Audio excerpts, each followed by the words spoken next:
Go. Okay. So we are here today to hear the case of the Cedar Rapids Community School District versus Garrett F. Will the parents please present their case? So my son was injured in a motorcycle accident at only the age of 4, and he is paralyzed from the neck down. So he still has all his mental capacities, and he does well in school. He just needs help because of his disabilities. He needs help getting around. And the school district is not willing to provide that help, and that is not fair because he can't go to school and, socialize like a normal person, and he'll just be a burden because the school district is not willing to provide his needs during school hours. How old is Garrett? No. He is now 6 years old. Okay. And for the first 2 years of his life, who provided that support that he needed? So his aunt provided that support for a while, and then we had a licensed nurse that would take care of him. Okay, and you guys are paying for this? He received compensation from the lawsuit of the accident. Okay. Okay. Will the attorney of the parents please present their case? So the parents here are obviously asking for the school district to provide a nurse of some sort. And I know it is obvious that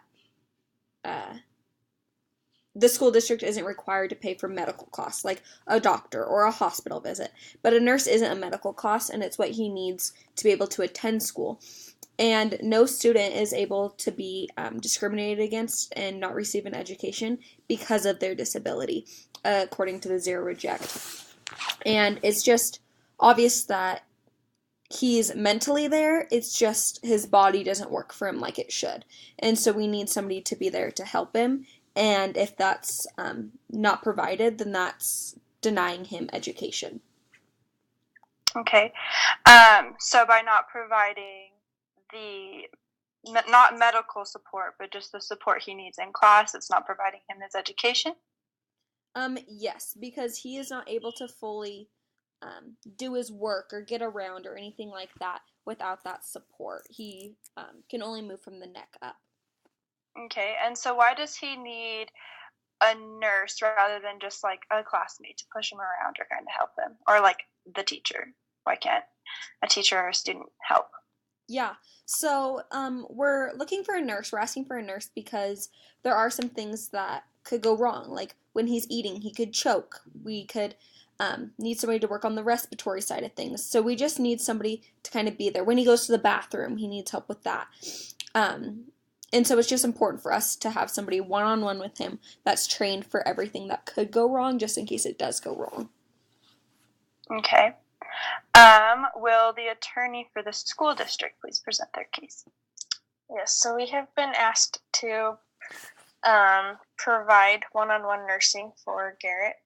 And with this, if we are asked to provide a healthcare professional for Garrett during school hours, then we would be responsible for providing a healthcare professional for other students in the school as well. And at this point, we are not able to provide for everybody that service. And we wonder, they've been able to provide for years, or the family has been able to provide in previous years, the nurse and his aunt, and he has been doing just fine.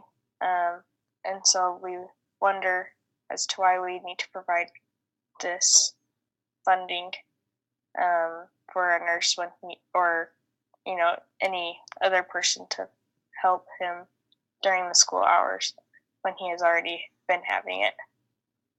such as his aunt. Okay. So you guys are just wondering why you need to provide for his services for a nurse, rather than the parents just providing that, because they've done that in years past before. So I guess my question for you guys then is,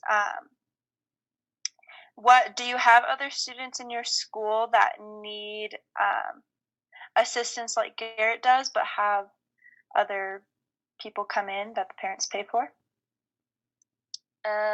Previously, we haven't had a case like this yet, but we feel that maybe if we were to provide this care, that we would have more people come to us asking for this help. Okay, so you just say that you won't be able to pay for all the other students' medical needs or their other needs. Is there help being provided for your students? Like, is there like a school nurse? Is there like academic help? Like, is there help for your other students if they need it? Yes, there is, but like the nurse can't be with one person like Garrett. We have to have another aide come in. We would have to have another aide for Garrett with the specific training to help him, and that would take time and some money to do that. Okay, so hearing all these sides, all your arguments, do you guys have any questions for me? And this is also your time to present your final arguments. If I may. So the district is saying that they shouldn't have to provide for every student's need, but this is a disability and this is covered under the Disability Act. And I believe that my son is entitled to a free and appropriate education, like my attorney has said. And he deserves the right, just like all the other children without disabilities, to have a happy life and to have a good education. And I believe that is covered under the IDEA Acts and everything under that. Okay, so for the school district, are you guys able to pay for one student's disability needs for like a nurse to come in? Yes, we would be able to for one. Okay, and so your only concern is that if you do this one thing, you're concerned that there might be other cases where you'll have to pay for that we may people not to come be able in. to provide for later on. Okay. So I think under the purposes of IDEA, the district must fund such related services to help guarantee students like Garrett are integrated into the public schools.